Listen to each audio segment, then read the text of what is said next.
Hello students, welcome back to our class. അപ്പോൾ ഇന്ന് നമ്മൾ ഡിസ്കസ് ചെയ്യാൻ പോകുന്നത് +2 പൊളിറ്റിക്കൽ സയൻസിലെ ചാപ്റ്റർ 3 ആണ്.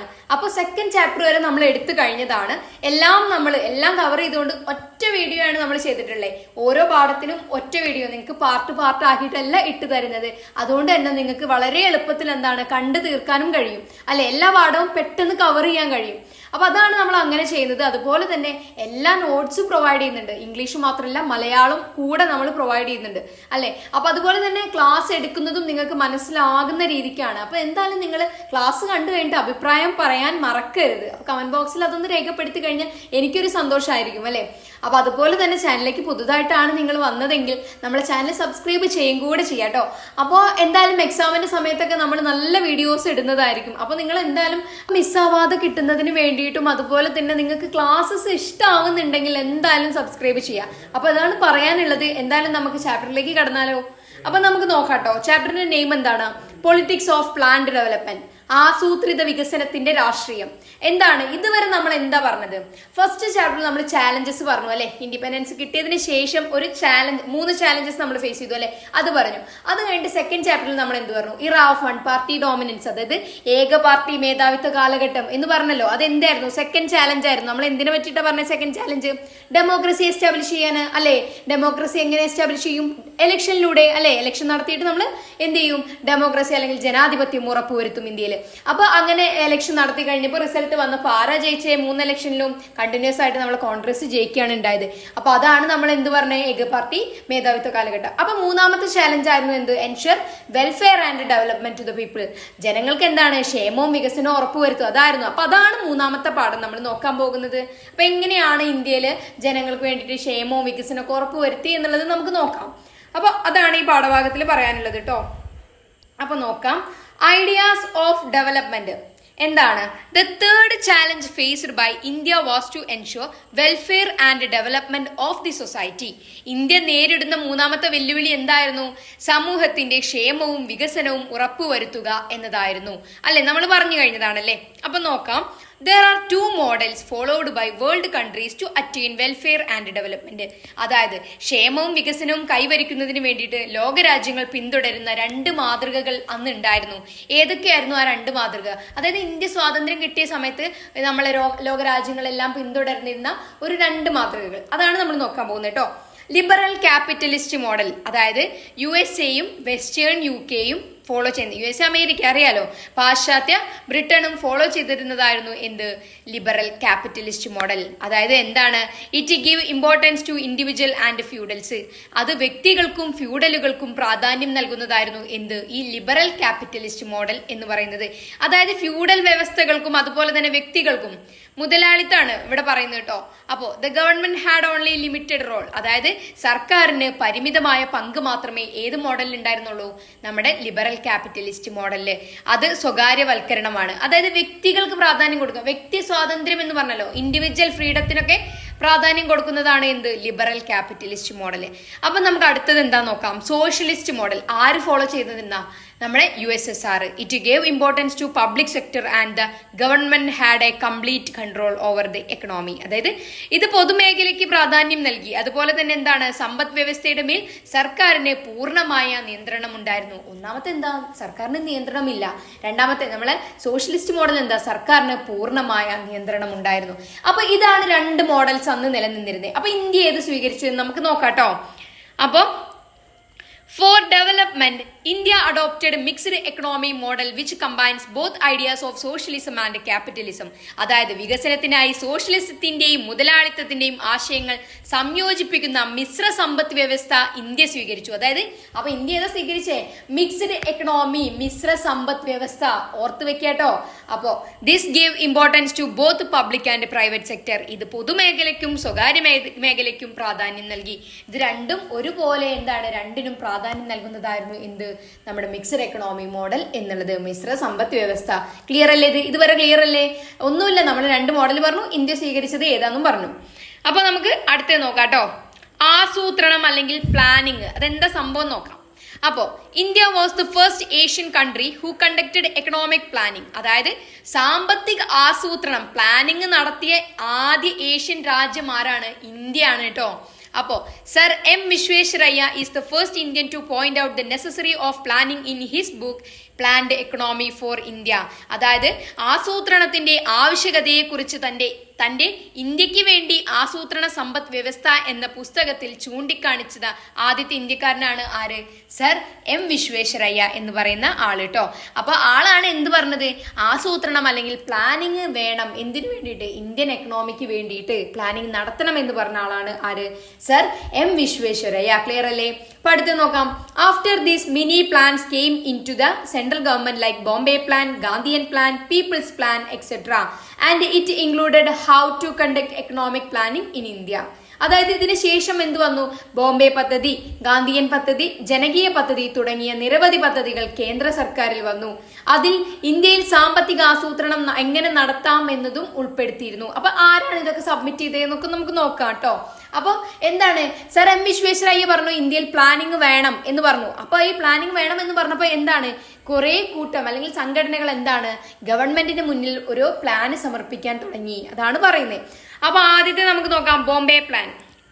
അപ്പോൾ Bombay plan was prepared and submitted on 1944 by a group of industrialise from Bombay. 1944 ബോംബെയിൽ നിന്നുള്ള ഒരു കൂട്ടം വ്യവസായികൾ ബോംബെ പ്ലാൻസ് തയ്യാറാക്കി സമർപ്പിച്ചു. അപ്പോൾ ബോംബെ പ്ലാൻ ആരാ സമർപ്പിച്ചെന്ന് മനസ്സിലായല്ലോ? ഒരു കൂട്ടം വ്യവസായികളാണ് എന്ത് സമർപ്പിച്ചേ? നമ്മുടെ ബോംബെ പ്ലാന്. അടുത്ത് നോക്കാം, Gandhian plan was related to Gandhi's idea. Gandhian പദ്ധതി ഗാന്ധിയുടെ ആശയങ്ങളുമായി ബന്ധപ്പെട്ടതായിരുന്നു. ക്ലിയർ അല്ലേ? അടുത്തത് എന്താണ്? People's plan was related to people, submitted by M N Roy. അതായത് എം എൻ റോയ് ആണ് എന്ത് സമർപ്പിച്ചേ? ജനകീയ പദ്ധതി. ജനങ്ങളുമായി ബന്ധപ്പെട്ടതായിരുന്നു എന്ത്? പീപ്പിൾസ് പ്ലാൻ എന്ന് പറയുന്നത്. അങ്ങനെ എന്താണ്? Then according to these plans the central government decided to conduct economic planning in India. അതായത് ഈ പ്ലാനുകൾ അനുസരിച്ച് എന്താണ്? ഇന്ത്യയിൽ സാമ്പത്തിക ആസൂത്രണം നടത്താൻ ആര് തീരുമാനിക്കുകയാണ്? കേന്ദ്ര സർക്കാർ തീരുമാനിക്കുകയാണ് ഉണ്ടായത്. അപ്പോൾ ഇതുവരെ ക്ലിയർ അല്ലേ? പ്ലാനിങ് എന്താ, ആസൂത്രണം എന്താണെന്ന് പറഞ്ഞു. നമ്മൾ തുടക്കമാണ് പറഞ്ഞത്. സർ എം വിശ്വേശ്വരയ്യ മുതലാണ് തുടങ്ങുന്നത്. അപ്പോൾ അത് ക്ലിയർ അല്ലേ? അടുത്ത് നോക്കാട്ടോ, പ്ലാനിംഗ് കമ്മീഷൻ, ആസൂത്രണ കമ്മീഷൻ എന്താണെന്ന് നോക്കാം. അപ്പോൾ the duty of the planning commission was to conduct economic planning. അതായത് സാമ്പത്തിക ആസൂത്രണം നടത്തുക എന്നതായിരുന്നു ആരുടെ ചുമതല? ആസൂത്രണ കമ്മീഷന്റെ ചുമതല. അപ്പോൾ planning commission was set up on March 15, 1950. അപ്പൊ അത് ശ്രദ്ധിക്കാട്ടോ. 1950 മാർച്ച് 15 ആസൂത്രണ കമ്മീഷൻ സ്ഥാപിതമായത്. അപ്പൊ അതുപോലെ തന്നെ 1950 സ്ഥാപിതമായത് ഏതാ? നമ്മള് രണ്ടാമത്തെ പാഠത്തിൽ പഠിച്ചതാ. ഏതായിരുന്നു? Election commission. ഓർക്കുന്നുണ്ടോ നിങ്ങള്? അപ്പൊ നോക്കട്ടെ നമുക്ക്. It is not a constitutional body and it is formed on the basis of cabinet resolution of the government. ഇതെന്താണ്? ഒരു ഭരണഘടനാ സ്ഥാപനമല്ല. ഭരണഘടനാ സ്ഥാപനമല്ല എന്നതുകൊണ്ട് എന്താ അർത്ഥമാക്കുന്നേ? അതായത് ഈ ഒരു സ്ഥാപനത്തെ പറ്റിയിട്ട് ഭരണഘടനയിൽ പരാമർശിച്ചിട്ടില്ല എന്നാണ് അതിനർത്ഥം. ഓക്കെ അല്ലേ? അടുത്തത് നോക്കാം. സർക്കാരിന്റെ ക്യാബിനറ്റ് പ്രമേയത്തിന്റെ അടിസ്ഥാനത്തിലാണ് ഇത് രൂപീകരിക്കുന്നത്. അപ്പൊ എങ്ങനെയാണ് നമ്മുടെ പ്ലാനിംഗ് കമ്മീഷൻ രൂപീകരിക്കുന്നത്? സർക്കാരിന്റെ ഒരു ക്യാബിനറ്റ് പ്രമേയം അല്ലെങ്കിൽ ക്യാബിനറ്റ് റെസൊല്യൂഷന്റെ ബേസിസിലാണ് എന്ത് രൂപീകരിക്കുന്നത്? Planning commission. അപ്പൊ ഇതെന്താണെന്ന് നോക്കാം. പിന്നെ it is an advisory body and also a recommending body. ഇതൊരു ഉപദേശക സമിതിയാണ്. ഉപദേശങ്ങൾ തേടാൻ വേണ്ടിയിട്ടാ അല്ലെ? പ്ലാനിംഗ് എന്താണ്? ആസൂത്രണം എന്തിനു വേണ്ടിയിട്ടാ? വികസനത്തിന് വേണ്ടിയിട്ട്. അപ്പൊ അതിന്റെ ഉപദേശങ്ങൾ തേടാൻ വേണ്ടിയിട്ടും അതുപോലെ തന്നെ എന്താണ്? ശുപാർശകൾ ചെയ്യാൻ വേണ്ടിയിട്ടുമാണ് എന്ത് ഈ ഒരു ബോഡി എന്ന് പറയുന്നത്. അപ്പോ നോക്കാട്ടോ, its recommendation become effective through the approval of government.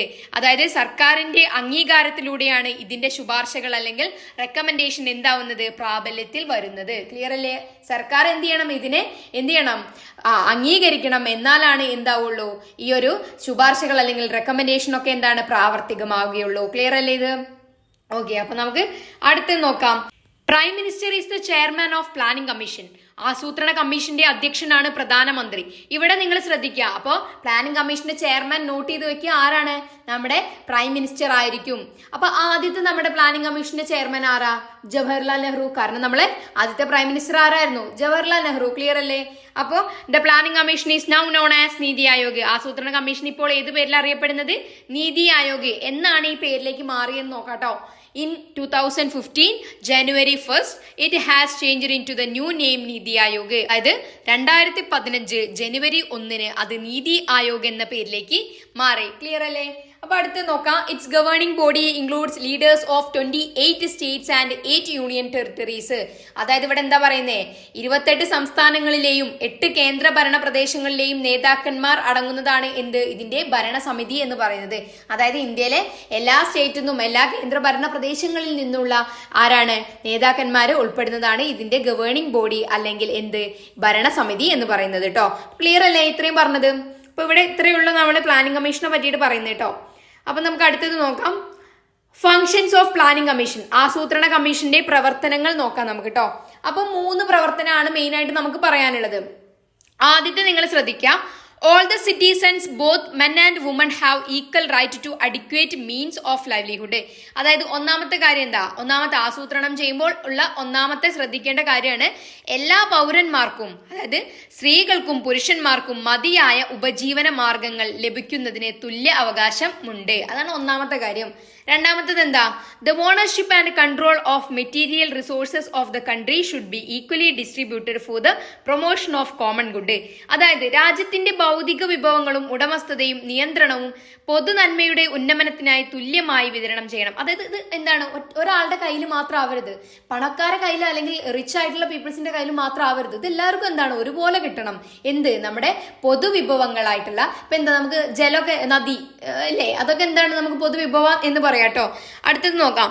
The operation of the economic system should not result in the concentration of wealth and means of production in the hands of few individual.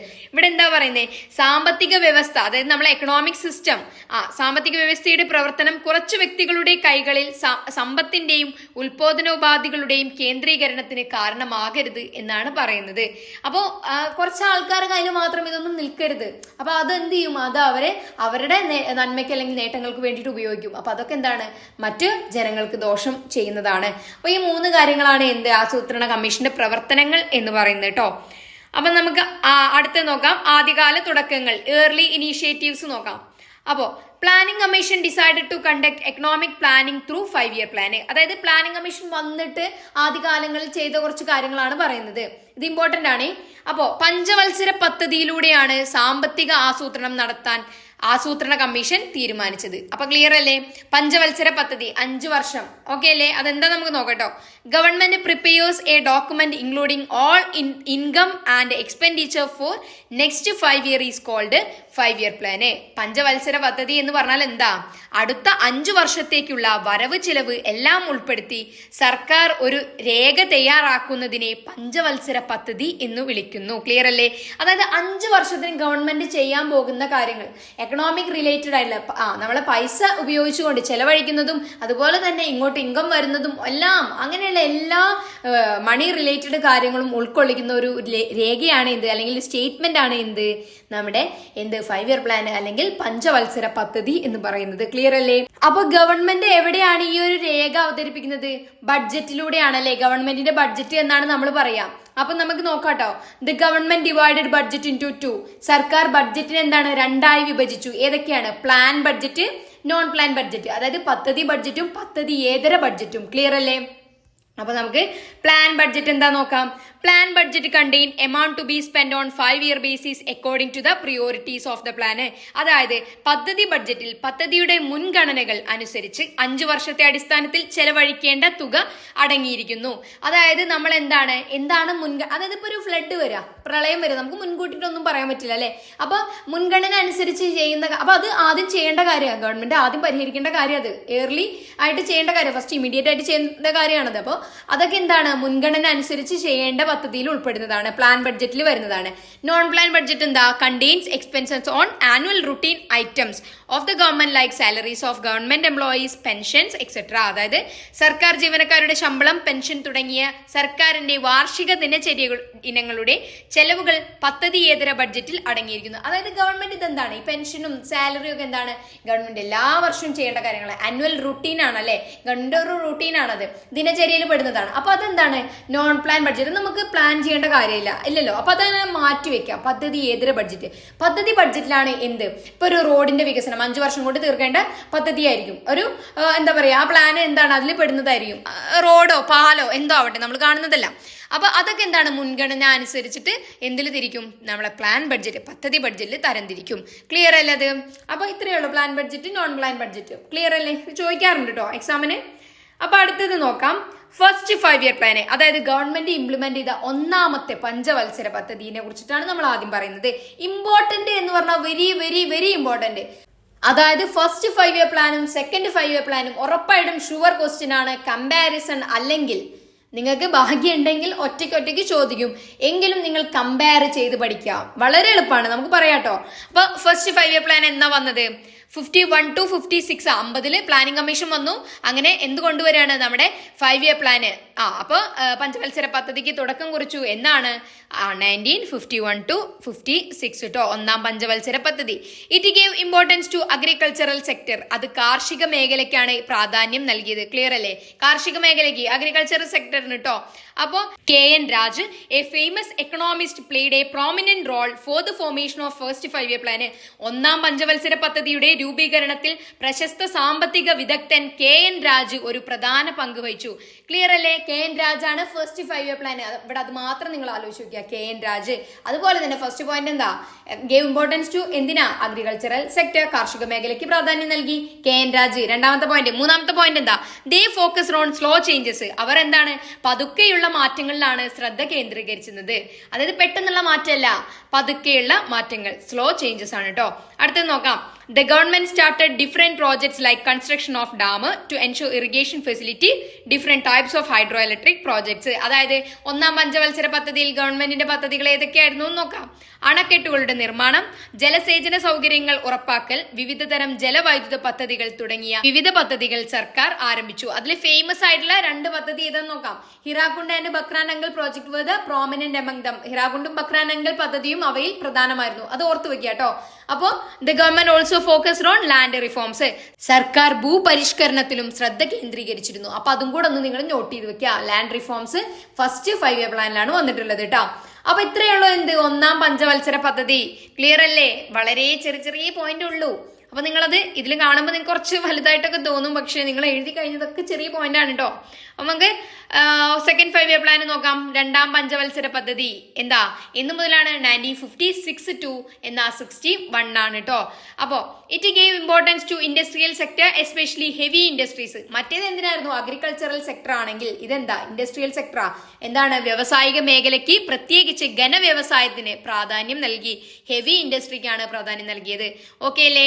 PC Mahalanobis played prominent role in the formation of second 5 year plan. മറ്റേതിൽ KN രാജ് ആണെങ്കിൽ ഇതിലാരാണ്? രണ്ടാം പഞ്ചവത്സര പദ്ധതിയുടെ രൂപീകരണത്തിൽ PC Mahalanobis പ്രധാന പങ്കുവഹിച്ചു. KN രാജ്, PC Mahalanobis, agricultural sector, industrial sector, ഇങ്ങനെ കമ്പയർ ചെയ്ത് പഠിക്കാട്ടോ. അപ്പൊ അടുത്ത പോയിന്റ് നോക്കാം. It focused on rapid changes. മറ്റേ സ്ലോ ചേഞ്ചസ് ആണെങ്കിൽ ഇതെന്താ? ദ്രുതഗതിയിലുള്ള മാറ്റങ്ങളിൽ ശ്രദ്ധ കേന്ദ്രീകരിച്ചു. ക്ലിയർ അല്ലേ? അപ്പൊ അടുത്ത് നോക്കാം. One of the important objective of the second plan is to establish a socialist pattern of society. ഇവിടെ നോക്കി വെക്കാട്ടോ. സമൂഹത്തിന്റെ ഒരു സോഷ്യലിസ്റ്റ് പാറ്റേൺ സ്ഥാപിക്കുക എന്നതാണ് രണ്ടാമത്തെ പദ്ധതിയുടെ പ്രധാന ലക്ഷ്യങ്ങളിലൊന്ന്. അതായത് രണ്ടാമത്തെ പദ്ധതിയിൽ എന്തായിരുന്നു പ്രധാന ലക്ഷ്യം? ഒരു സോഷ്യലിസ്റ്റ് പാറ്റേൺ സമൂഹത്തിൽ കൊണ്ടുവരിക എന്നുള്ളതായിരുന്നു. അപ്പൊ അത് നോക്കി വെക്കാട്ടോ ആ ഒരു പോയിന്റ്. ഈ കാലയളവിൽ ഇന്ത്യയിൽ ചില കനത്ത വ്യവസായങ്ങൾ ആരംഭിച്ചു. ഉദാഹരണത്തിന് ബിലയിലെയും ദുർഗാപൂരിലെയും ഉരുക്കു വ്യവസായങ്ങൾ. അതായത് ഈ ഒരു സമയത്ത് എന്താണ്? നമ്മളെ ഹെവി ഇൻഡസ്ട്രീസ് ഫോം ചെയ്തു. അതിനുള്ള ഒരു എക്സാമ്പിൾ ആണ് എന്ത്? ബിലയിലെയും ദുർഗാപൂരിലെയും സ്റ്റീൽ ഇൻഡസ്ട്രി എന്ന് പറയുന്നത്. മറ്റേതിൽ നമ്മൾ ഏതാ പറഞ്ഞത്? ഹിരാക്കുണ്ടും ബക്രാനങ്കലും. അതുപോലെ തന്നെ ഇവിടെ ബില ആൻഡ് ഏതാ പറയുന്നത്? ദുർഗാപൂരിലെ സ്റ്റീൽ ഇൻഡസ്ട്രീസ് ആണ്. ക്ലിയർ അല്ലേ? ഇങ്ങനെ കമ്പയർ ചെയ്ത് പഠിക്കാട്ടോ. അടുത്ത് നോക്കാം. This period also paved the way for growth of industries in public and private sector. അതായത് ഈ കാലഘട്ടം പൊതുമേഖലയിലും സ്വകാര്യ മേഖലയിലും വ്യവസായങ്ങളുടെ വളർച്ചയ്ക്ക് വഴിയൊരുക്കി എന്നതാണ് പറയുന്നത് കേട്ടോ. 2 മേഖലയിലും, സ്വകാര്യ മേഖലയിലും പൊതുമേഖലയിലും എന്താണ്? വളർച്ചയ്ക്ക് വഴിയൊരുക്കിയിട്ടുണ്ട്. വ്യവസായങ്ങളുടെയാണ് കേട്ടോ. അടുത്ത നോക്കാം. Some industries like electricity, railway, steel and communication were developed in the public sector. അതായത് വൈദ്യുതി, റെയിൽവേ, ഉരുക്ക്, വാർത്താവിനിമയം തുടങ്ങിയ ചില വ്യവസായങ്ങൾ പൊതുമേഖലയിൽ വികസിപ്പിച്ചെടുത്തിട്ടുണ്ട്. ഏതില്? സെക്കൻഡ് 5 ഇയർ പ്ലാനിലാണ് കേട്ടോ. അടുത്തത് നോക്കാം. In this period industrialisation marked a turning point in the economic development of India. അപ്പൊ ഈ കാലഘട്ടത്തിലാണ് എന്ത് വരുന്നത്? വ്യവസായവൽക്കരണം ഇന്ത്യയുടെ സാമ്പത്തിക വികസനത്തിൽ എന്താണ്? ഒരു വഴിത്തിരിവായി മാറുകയാണ് ഉണ്ടായത്. ഇതെന്താണ്? ക്ലിയർ അല്ലേ? അപ്പൊ രണ്ടും ഒന്ന് കമ്പയർ ചെയ്തിട്ട് പഠിച്ചാൽ മതി. എളുപ്പമാണ്. ഒന്നാമത്തത് 51 to 56, സെക്കൻഡ് 5 year പ്ലാൻ എന്താ 56 to 61. മറ്റേതിൽ അഗ്രികൾച്ചർ സെക്ടർ, ഇതിലെന്തായിരുന്നു ഇൻഡസ്ട്രിയൽ സെക്ടർ, KN രാജ്, PC Mahalanobis, slow changes, rapid changes. മറ്റേതിൽ construction of dam, electricity, irrigation ഒക്കെ ആണെങ്കിൽ മറ്റേതിൽ എന്താ heavy industries like steel, railway, electricity, communication, വാർത്താവിനിമയമൊക്കെ ആയിരുന്നു. പിന്നെ അതുപോലെ തന്നെ പ്രോജക്ട് 2 പറയാം, ഹിരാക്കുണ്ടും ബക്രാനങ്കലും. മറ്റേതിൽ ഏതായിരുന്നു ബിലായും ദുർഗാപൂരും. അതുപോലെ തന്നെ ഇതിൽ എന്ത് വന്നു ലാൻഡ് റിഫോംസ്. ഫസ്റ്റ് 5 year പ്ലാനിലാണ് ലാൻഡ് റിഫോം പറയുന്നത്. മറ്റേതിൽ എന്താണ് സോഷ്യലിസ്റ്റ് പാറ്റേൺ ഓഫ് സൊസൈറ്റി. അതുപോലെ എന്താണ് എന്തിനെയാണ് ടേണിംഗ് പോയിന്റ് ആയിട്ട് കൺസിഡർ ചെയ്തിരുന്നത് നമ്മളെ ഇൻഡസ്ട്രിയൽ റവല്യൂഷൻ, വ്യവസായവൽക്കരണത്തിനെയാണ് എന്ത് ഒരു ഇന്ത്യയുടെ സാമ്പത്തിക വികസനത്തിൽ ഒരു വഴിത്തിരിവായിട്ട് കണ്ടിരുന്നത്. അപ്പൊ ഇത്രയേ ഉള്ളൂ, സിമ്പിൾ ആണിത്. ഉറപ്പായിട്ടും ഷുവർ ക്വസ്റ്റ്യൻ ആണ് കേട്ടോ കമ്പാരിസൺ. അല്ലെങ്കിൽ നിങ്ങൾക്ക് ഒന്നെങ്കിലും അറ്റ്ലീസ്റ്റ് ചോദിക്കും. പക്ഷെ ഇതെന്തായാലും നിങ്ങൾ പഠിച്ചു വെക്കുക, കമ്പയർ ചെയ്തിട്ട് തന്നെ പഠിക്കുക കേട്ടോ. അപ്പോൾ എന്തായാലും നിങ്ങൾക്ക് നല്ല മാർക്ക് സ്കോർ ചെയ്യാൻ അവിടെ കഴിയും. അപ്പൊ അടുത്തത് നോക്കാം, ഡീസെൻട്രലൈസ്ഡ് പ്ലാനിങ്, വികേന്ദ്രീകൃത ആസൂത്രണം.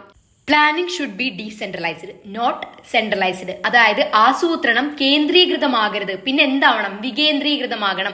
അതായത് പ്ലാനിംഗ് എന്നത് ഒരു സ്ഥാപനം അല്ലെങ്കിൽ ഒരു ഇൻസ്റ്റിറ്റ്യൂഷനിൽ മാത്രം നിൽക്കുന്നതാവരുത്.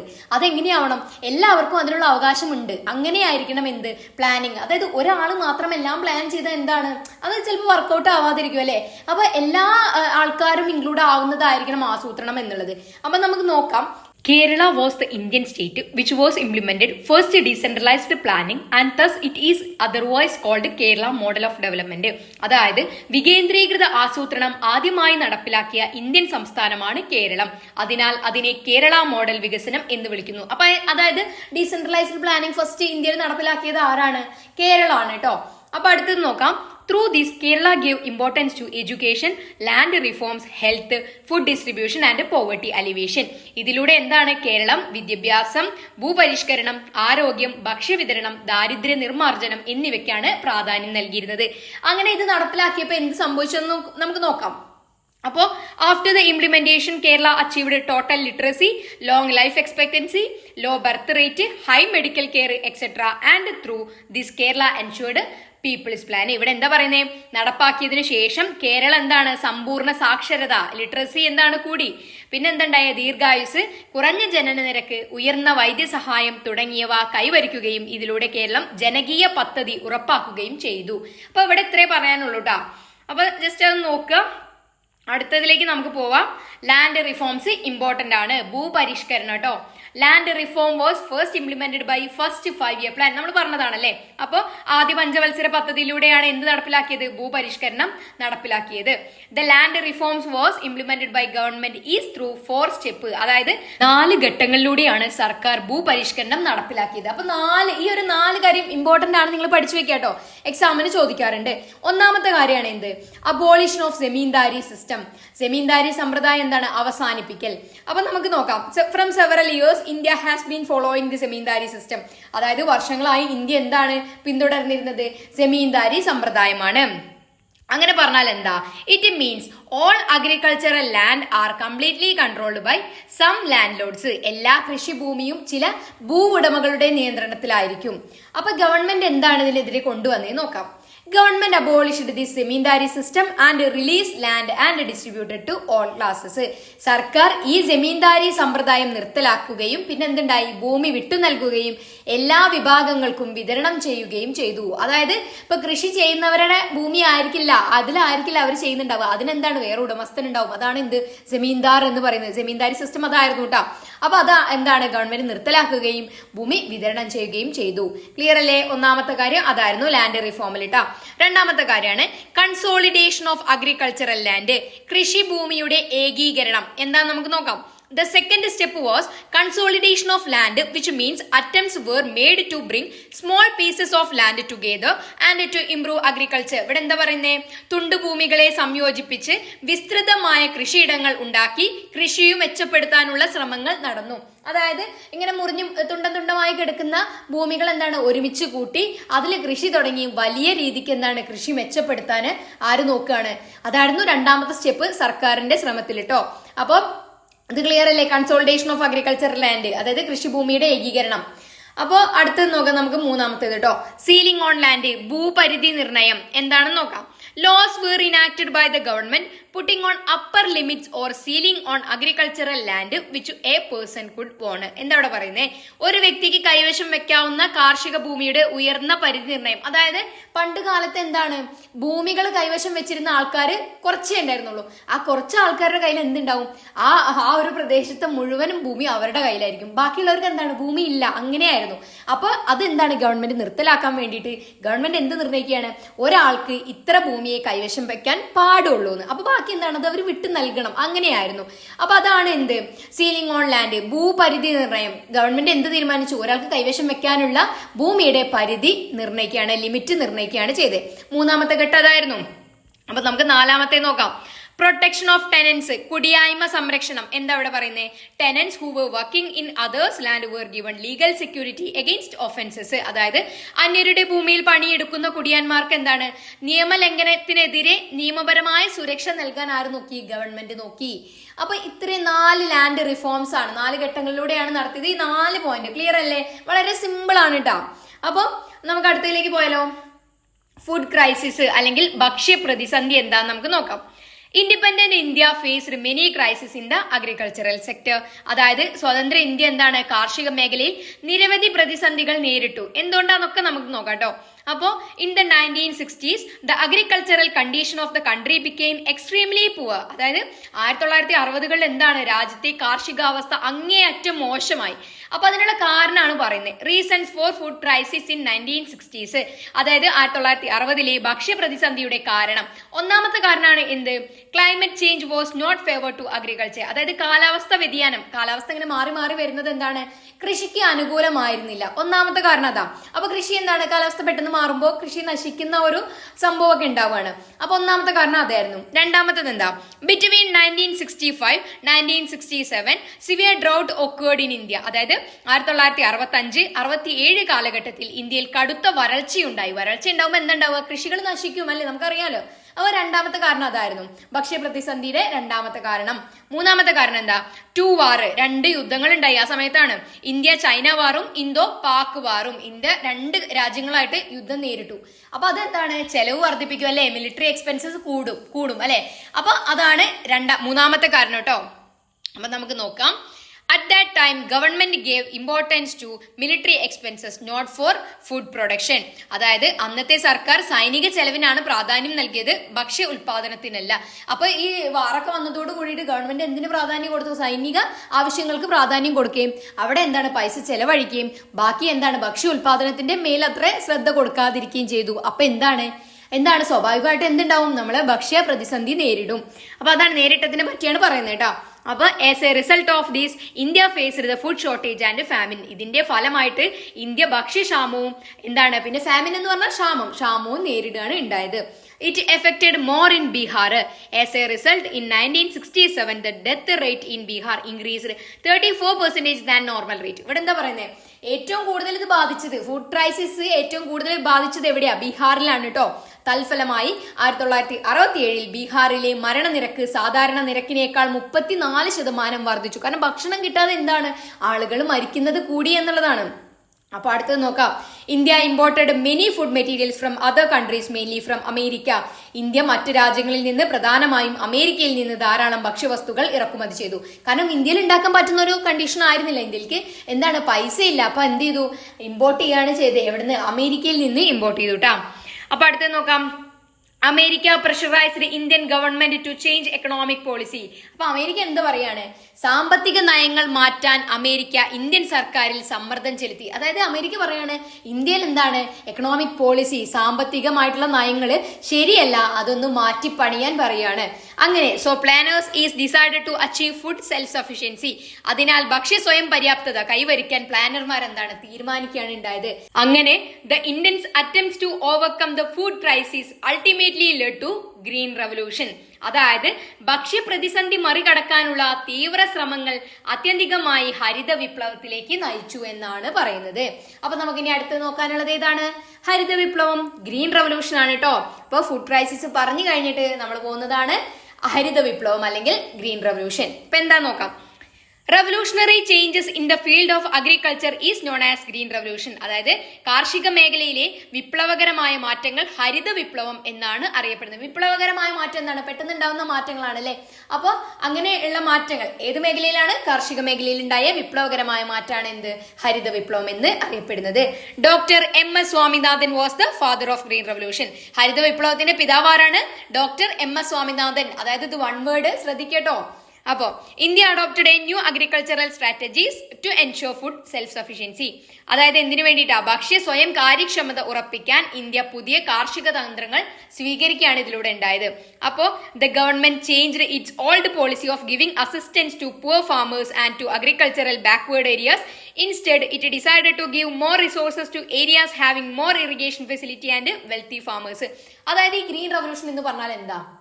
അപ്പോൾ ഗവൺമെന്റിന്റെ ഓൾഡ് പോളിസീസിൽ ചേഞ്ച് വരുത്തിയെന്ന് നമ്മൾ പറഞ്ഞല്ലോ. അമേരിക്ക പ്രഷറൈസ് ചെയ്തു അല്ലെ. അപ്പൊ ഗവൺമെന്റ് എന്താണ്? നമ്മുടെ സാമ്പത്തികമായിട്ടുള്ള നയങ്ങൾ മാറ്റുകയാണ് ഉണ്ടായത്. അപ്പൊ ആദ്യത്തെ നയം എന്തായിരുന്നു? ഗവൺമെന്റ് ആരെന്നെ കൂടുതൽ സപ്പോർട്ട് ചെയ്തിരുന്നു? അപ്പൊ നമുക്ക് നോക്കട്ടോ. ദരിദ്ര കർഷകർക്കും കാർഷിക പിന്നാക്ക പ്രദേശങ്ങൾക്കും സഹായം നൽകുന്ന പഴയ നയം എന്താണ്? സർക്കാർ മാറ്റുകയാണ് ഉണ്ടായത്. പകരം എന്താണ്? കൂടുതൽ ജലസേചന സൗകര്യവും സമ്പന്ന കർഷകരുമുള്ള പ്രദേശങ്ങൾക്ക് കൂടുതൽ വിഭവങ്ങൾ നൽകാൻ ഗവൺമെന്റ് തീരുമാനിക്കുകയുണ്ടായി. അപ്പൊ അവരെ കൂടെ പ്രൊമോട്ട് ചെയ്യുക. അവരെ പ്രൊമോട്ട് ചെയ്ത് എന്താണ്? ഗവൺമെന്റ് സഹായങ്ങൾ കൊടുത്തു കഴിഞ്ഞാൽ അവരെന്താണ്? നന്നായിട്ട് വിളവ് വർദ്ധിപ്പിക്കും അല്ലെ. അപ്പൊ അങ്ങനെ നമ്മളെ പ്രതിസന്ധി മറികടക്കാമെന്ന് ഗവൺമെന്റ് വിചാരിക്കുകയും അതുപോലെ അപ്പൊ എന്താണ്? ബാക്കിയുള്ളവരെ അവിടെ ഇടുകയാണ് ചെയ്തത്. അതായത് പിന്നോക്കം നിൽക്കുന്നവരെ എന്താണ് ഗവൺമെന്റ് കൂടുതൽ ശ്രദ്ധിക്കാതെ മറ്റുള്ളവരെ ഇനി ശ്രദ്ധിക്കാം എന്ന്, അതായത് സമ്പന്നമായി നിൽക്കുന്ന പ്രദേശങ്ങളെയും അതുപോലെ കർഷകരെയും ശ്രദ്ധിക്കാം എന്ന് കരുതി ഗവൺമെന്റ് നയം മാറ്റുകയാണ് ഉണ്ടായത് കേട്ടോ. അപ്പൊ എന്തുണ്ടായി നോക്കാം. The government supplied high-yielding seeds, fertilizers and pesticides to the farmers at a reasonable rate. അതായത് ഇതിനു വേണ്ടിയിട്ട് ഗവൺമെന്റ് എന്ത് ചെയ്യാണ്? അവരെ എന്ത് ചെയ്യണം? നമുക്ക് എൻകറേജ് ചെയ്യണം. അവരെ എൻകറേജ് ചെയ്താലാണ് എന്തുണ്ടാവുള്ളൂ? ഈ ഭക്ഷ്യ പ്രതിസന്ധി നമ്മളെ ഇന്ത്യ മറികടക്കുള്ളൂ. അതുകൊണ്ട് ഗവൺമെന്റ് പരമാവധി സഹായങ്ങൾ അവർക്ക് ചെയ്യാൻ തുടങ്ങി. അതാണിത്. അത്യുൽപാദന ശേഷിയുള്ള വിത്തുകളും വളങ്ങളും കീടനാശിനികളും സർക്കാർ മിതമായ നിരക്കിൽ കർഷകർക്ക് വിതരണം ചെയ്തു. അപ്പൊ എന്താണ്? റീസണബിൾ റേറ്റില് സർക്കാർ കർഷകർക്ക് ഇതെല്ലാം കൊടുക്കൽ തുടങ്ങിയപ്പോ എല്ലാവരും വാങ്ങി ഉപയോഗിക്കും അല്ലേ. അപ്പൊ അങ്ങനെ എന്താണ്? ഫുഡ് ക്രൈസിസ് നമുക്ക് മറികടക്കാം. അപ്പൊ അടുത്തത് നോക്കാം. The government also ensured irrigation, soil testing facilities and also granted agricultural loans to the farmers. കർഷകർക്ക് ജലസേചനം, മണ്ണ് പരിശോധന സൗകര്യങ്ങൾ, കാർഷിക വായ്പകൾ എന്നിവയും സർക്കാർ ഉറപ്പാക്കി. അപ്പൊ ഇത്രയും സപ്പോർട്ട് ഗവൺമെന്റ് ചെയ്യുന്നതിന് വേണ്ടിയിട്ടാ നമ്മളെ ആ ഒരു പ്രതിസന്ധി മറികടക്കണം അല്ലെ. അപ്പൊ അടുത്ത് നോക്കാട്ടോ. Government also guaranteed to buy the products from the farmers at given price. അതെന്താ ഇവിടെ പറയുന്നത്? കർഷകരിൽ നിന്ന് നിശ്ചിത വിലയ്ക്ക് ഉൽപ്പന്നങ്ങൾ വാങ്ങുമെന്നും സർക്കാർ ഉറപ്പു നൽകിയിട്ടുണ്ട്. ഇവിടെ എന്താ പറയുന്നത്? അതായത് ഈ കർഷകർ അല്ലെങ്കിൽ ഫാമേഴ്സ് എന്താണ്? ഇങ്ങനെ നന്നായിട്ട് കാർഷിക ഉൽപാദനം ചെയ്യാണ്. അങ്ങനെ ചെയ്തു കഴിഞ്ഞ് അവരെ വിളവെടുപ്പെല്ലാം കഴിഞ്ഞ് അവർ വിൽക്കാൻ നേരത്ത് എന്താണ്? അവർക്ക് വിൽക്കാൻ കഴിഞ്ഞിട്ടില്ല, അല്ലെങ്കിൽ എന്താണ് അതിനുള്ള ഉദ്ദേശിച്ച പ്രൈസ് കിട്ടിയില്ലെങ്കിൽ ഇവരെന്താണ്? അങ്ങനെയൊക്കെ വിചാരിച്ച് ചെയ്യാതിരിക്കുന്നവരുണ്ടാവും അല്ലെ. അപ്പൊ സർക്കാർ പറയാണ് എന്ത്? അങ്ങനെയൊക്കെ ഉണ്ടായിട്ടുണ്ടെങ്കിൽ എന്താണ്? കർഷകരിൽ നിന്ന് നിശ്ചിത വിലയ്ക്ക് ഉൽപ്പന്നങ്ങൾ ആര് വാങ്ങും? സർക്കാർ വാങ്ങുമെന്ന് അവർ ഉറപ്പ് നൽകുകയാണ് ഉണ്ടായത്. അപ്പൊ എന്താണ്? These all given birth to the green revolution. ഇവയെല്ലാം ഹരിത വിപ്ലവത്തിന് ജന്മം നൽകുകയാണ് ഉണ്ടായത്. അപ്പൊ ഇത്രയുള്ളൂ നമ്മൾ ഹരിത വിപ്ലവം അല്ലെങ്കിൽ ഗ്രീൻ റവല്യൂഷൻ എന്ന് പറയാനുള്ളത് കേട്ടോ.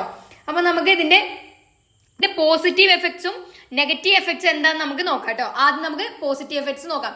അതായത് ഇത് ഇമ്പോർട്ടന്റ് ആണ് കേട്ടോ, എക്സാമിന് ചോദിക്കും. ഗ്രീൻ റവല്യൂഷൻ അല്ലെങ്കിൽ ഇതിന്റെ പോസിറ്റീവ് നെഗറ്റീവ് എഫക്ട്സ് ഏറെയും ഇതാണ് ചോദിക്കുക കേട്ടോ. അനുകൂല പ്രത്യാഘാതങ്ങളും പ്രതികൂല പ്രത്യാഘാതങ്ങളും. ആദ്യത്തെ നമുക്ക് അനുകൂല പ്രത്യാഘാതങ്ങൾ എന്താന്ന് നോക്കാട്ടോ. അപ്പൊ എന്താണ്? ഗ്രീൻ റവല്യൂഷൻ കാരണം എന്തുണ്ടായി? Increased agricultural production. കാർഷിക ഉൽപാദനം എന്താണ്? ഇന്ത്യയിൽ വർദ്ധിപ്പിക്കാൻ കഴിഞ്ഞു അല്ലെ. രണ്ടാമത്തത് എന്താ? India achieved food self sufficiency. India എന്താണ്? ഭക്ഷ്യ സ്വയം പര്യാപ്തത കൈവരിച്ചു. ഇമ്പോർട്ട് ചെയ്യേണ്ട ആവശ്യമൊന്നും പിന്നെ ഇന്ത്യക്ക് വന്നിട്ടില്ല. മൂന്നാമത്തത് എന്താ? Government introduced floor prices. അതായത് സർക്കാർ തറവില അവതരിപ്പിച്ചു. അതായത് ഓരോന്നിനും ഓരോ പ്രോഡക്ട്സിനും നിശ്ചിത വില എന്താണ്? സർക്കാർ ഇടുകയാണ്. തറവില അതാണ് കേട്ടോ. പിന്നെ അതിനടിക്കൊന്നും എന്താണ്? കുറയ്ക്കാനൊന്നും പറ്റില്ല. അതാണ് തറവില സർക്കാർ തീരുമാനിച്ചു. പിന്നെ അടുത്തത് എന്താ? Emerged A middle class peasant section. എന്താണ്? ഒരു മധ്യവർഗം എന്താണ്? മധ്യവർഗ കർഷകർ എന്താണ്? ഉയർന്നു വരികയാണ് ഉണ്ടായത്. അതാണ് 4 പോസിറ്റീവ് എഫക്ട്സ് എന്ന് പറയാനുള്ളത്. GR എന്ന് പറയുന്നത് ഗ്രീൻ റവല്യൂഷൻ ആണ് കേട്ടോ. അപ്പോൾ ഈ ഒരു 4 പോയിന്റ് നിങ്ങൾ കാണാതെ പഠിച്ചു വെക്കുക കേട്ടോ. അടുത്ത നമുക്ക് നോക്കാം പ്രതികൂല പ്രത്യാഘാതങ്ങൾ അല്ലെങ്കിൽ negative effects of green revolution. ഒന്നാമത്തത് എന്താ? Beneficiaries of this scheme were rich farmers and landlords. ഈ പദ്ധതിയുടെ ഗുണ ഉപഭോക്താക്കൾ സമ്പന്നരായ കർഷകരും ഭൂ ഉടമകളുമായിരുന്നു. അതായത് നമ്മൾ പറഞ്ഞു ഗ്രീൻ റവല്യൂഷൻ എന്താണ്, എങ്ങനെ വന്നതാ? നമ്മുടെ ഇന്ത്യ പിന്തുടർന്നിരുന്ന എക്കണോമിക് പോളിസി മാറ്റിയ, പഴയ എക്കണോമിക് പോളിസി മാറ്റിയിട്ട് പുതിയ ആക്കി എന്ന് പറഞ്ഞല്ലോ. പഴയത് എന്തായിരുന്നു? സർക്കാർ സമ്പന്നരല്ലാത്തവരെയും അതുപോലെ തന്നെ പിന്നോക്കം നിൽക്കുന്ന പ്രദേശങ്ങളെ നന്നായിട്ട് സഹായിച്ചിരുന്ന ഒരു നയമായിരുന്നു. പക്ഷെ അത് മാറ്റിയിട്ട് ആരെ കൂടുതൽ സഹായിക്കുന്നതാക്കി? റിച്ച് ഫാമേഴ്സ് അല്ലെങ്കിൽ എന്താ സമ്പന്നരായ കർഷകരെയും പ്രദേശങ്ങളെയും നമ്മൾ കൂടുതൽ ഗവൺമെന്റ് എന്താണ് എൻകറേജ് ചെയ്യുന്ന ഒരു സെറ്റപ്പിലേക്ക് ആക്കി. അതെന്തിനു കാരണമായി? ഇത് ആർക്ക് മാത്രം ഈ ഗ്രീൻ റവല്യൂഷൻ കൊണ്ട് കാര്യം ഉണ്ടായുള്ളൂ? റിച്ച് ഫാമേഴ്സിനും അതുപോലെ തന്നെ ലാൻഡ് ലോഡ്സിനും മാത്രമേ കാര്യം ഉണ്ടായുള്ളൂ. ബാക്കിയുള്ളവരെന്താണ് ഒഴിവാക്കപ്പെട്ട പോലെ ആയി എന്നുള്ളതാണ് ഒന്നാമത്തെ പോയിന്റ് കേട്ടോ. അപ്പൊ രണ്ടാമത്തെ പോയിന്റ് എന്താ? Some regions became prosperous while others became backward. ചില പ്രദേശങ്ങൾ അഭിവൃദ്ധി പ്രാപിച്ചപ്പോൾ മറ്റു ചില പ്രദേശങ്ങൾ പിന്നാക്കം പോയി. അത് എന്തുകൊണ്ടാ? ചില പ്രദേശത്തിന് മാത്രമാണ് ഗവൺമെന്റ് കൂടുതൽ ആനുകൂല്യങ്ങൾ കൊടുത്തിരുന്നത് അല്ലേ? അപ്പൊ അടുത്ത നോക്കാം. Excessive use of fertilizers and pesticides spoiled the land. രാസവളങ്ങളുടെയും കീടനാശിനികളുടെയും അമിതമായ ഉപയോഗം എന്താണ്? ഭൂമിയെ നശിപ്പിച്ചു എന്നതുകൂടി നമ്മൾ ഓർത്തു വെക്കുക. ഇത്രയുള്ളൂ എന്ത് നെഗറ്റീവ് എഫക്ട്സ് എന്ന് പറയുന്നത് കേട്ടോ. അപ്പോൾ അതെന്തായാലും മറക്കാതെ പഠിച്ചു വെക്കുക. അടുത്തത് നമ്മൾ പറയുന്നതാണ് വൈറ്റ് റവല്യൂഷൻ അല്ലെങ്കിൽ ധവള വിപ്ലവം കേട്ടോ. The revolutionary changes in the field of milk production is called white revolution. അതായത് പാൽ ഉൽപാദന രംഗത്തെ വിപ്ലവകരമായ മാറ്റങ്ങളെ ധവള വിപ്ലവം എന്നാണ് വിളിക്കുന്നത് കേട്ടോ.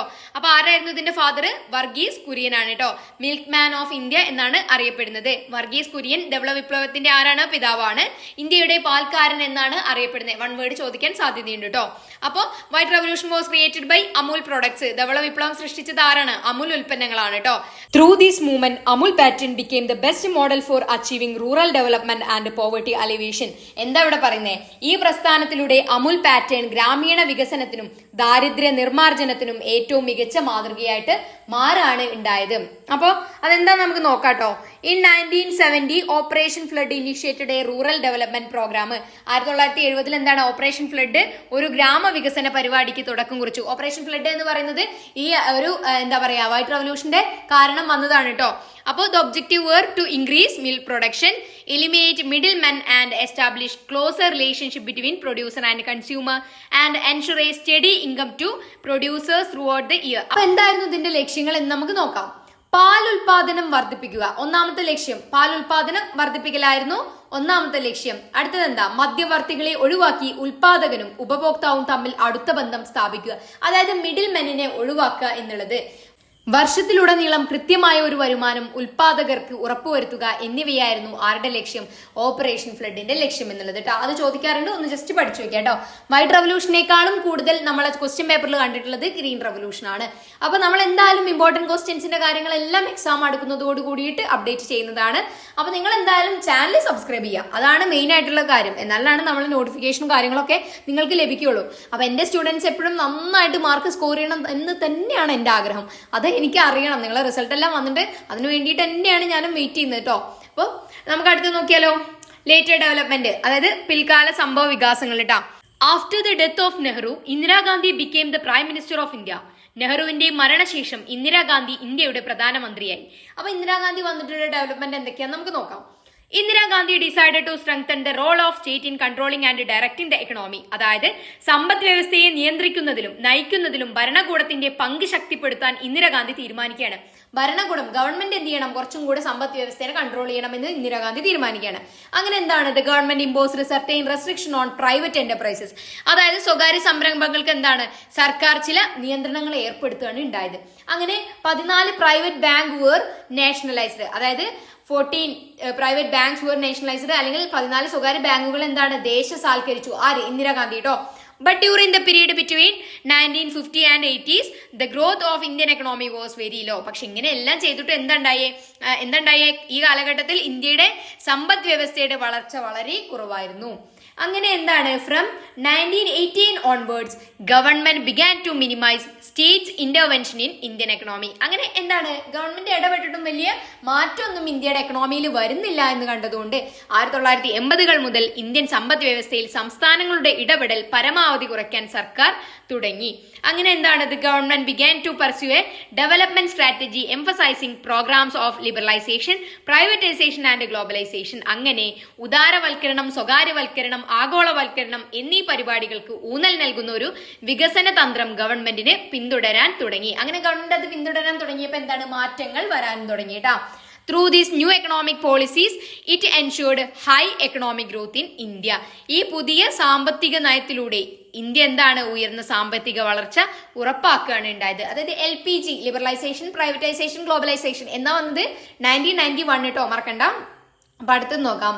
പ്ലാനിംഗ് കമ്മീഷൻ, ആസൂത്രണ കമ്മീഷൻ ഇപ്പൊ ഏത് പേരിൽ അറിയപ്പെടുന്നത്? നീതി ആയോഗ്, നമ്മൾ പറഞ്ഞതാണ് അല്ലെ. അപ്പൊ എന്നാ വന്നതെന്നും കൂടി ആലോചിച്ച് വെക്കുക. January 1 ഏത് ഇയർ? 2015 കേട്ടോ, 2015 വന്നത്. അതും കൂടെ ഓർത്ത് വെക്കുക. ഇത്രയേ ഉള്ളൂ നമ്മളെ ഈ ഒരു പാഠഭാഗം. അപ്പൊ നമ്മൾ ഒറ്റ വീഡിയോ ആയിട്ട് ചെയ്യണം എന്നതുകൊണ്ടാണ് ഇങ്ങനെ പാർട്ടാകാതെ ഒറ്റ വീഡിയോയിൽ തന്നെ ഉൾക്കൊണ്ട് ചെയ്തത് കേട്ടോ. അപ്പൊ നിങ്ങൾ ബുദ്ധിമുട്ടുണ്ടെങ്കിൽ നിങ്ങൾക്ക് അത് കമന്റ് ബോക്സിലൂടെ അറിയിക്കാം കേട്ടോ. നമ്മൾ എന്തായാലും പാർട്ടാക്കണമെങ്കിൽ നമ്മൾ പാർട്ടായിട്ട് ചെയ്യുന്നതായിരിക്കും. എങ്ങനെയാണോ നിങ്ങളുടെ സൗകര്യം അതുപോലെ നമ്മൾ ക്ലാസ് നിങ്ങൾക്ക് അറേഞ്ച് ചെയ്തു തരും കേട്ടോ. അപ്പൊ എന്തായാലും ഈ ഒരു ക്ലാസ് നിങ്ങൾക്ക് മൂന്നാമത്തെ പാഠം വളരെ വ്യക്തമായി എന്ന് വിശ്വസിക്കുന്നു. ഇനി ഇതിലുള്ള ഇമ്പോർട്ടന്റ് ക്വസ്റ്റ്യൻസിന്റെ കാര്യങ്ങളൊന്നും നിങ്ങൾ, അത് കുറെ പേര് ചോദിക്കുന്നുണ്ട് ഇമ്പോർട്ടന്റ് ക്വസ്റ്റ്യൻസിന്റെ കാര്യം, അത് നിങ്ങൾ ആലോചിച്ച് വിഷമിക്കുകയേ വേണ്ട. നമ്മൾ എന്തായാലും അത് വേറൊരു വീഡിയോ ആയിട്ട് എക്സാമിന്റെ സമയത്ത് ഇടുന്നതായിരിക്കും. അപ്പൊ നിങ്ങൾ ഇതെല്ലാം ക്ലാസ്സസ് ഒക്കെ ഇപ്പൊ കേട്ട് പോയിക്കോ. ഇതിന്റെ എക്സാമിന്റെ സമയമാകുമ്പോൾ നമുക്ക് അതെല്ലാം റിവൈസ് ചെയ്ത് വരാം. അപ്പോൾ എന്തായാലും ഇതുവരെ ക്ലിയർ ആണ് എന്ന് പ്രതീക്ഷിക്കുന്നു. അപ്പോൾ ഇനി 4ാമത്തെ ചാപ്റ്ററിന്റെ ക്ലാസ് ആയിട്ട് ഞാൻ വീണ്ടും വരുന്നതായിരിക്കും. സബ്സ്ക്രൈബ് ചെയ്യാത്തവരുണ്ടെങ്കിൽ ചെയ്യുക, അതും കൂടെ പറയാണ്. അപ്പോൾ എന്തായാലും ഞാൻ ഇവിടെ വീഡിയോ നിർത്തുകയാണ്. എന്തായാലും അടുത്ത വീഡിയോ അല്ലെങ്കിൽ അടുത്ത ക്ലാസ് ആയിട്ട് വരുന്നത് വരെ ബൈ.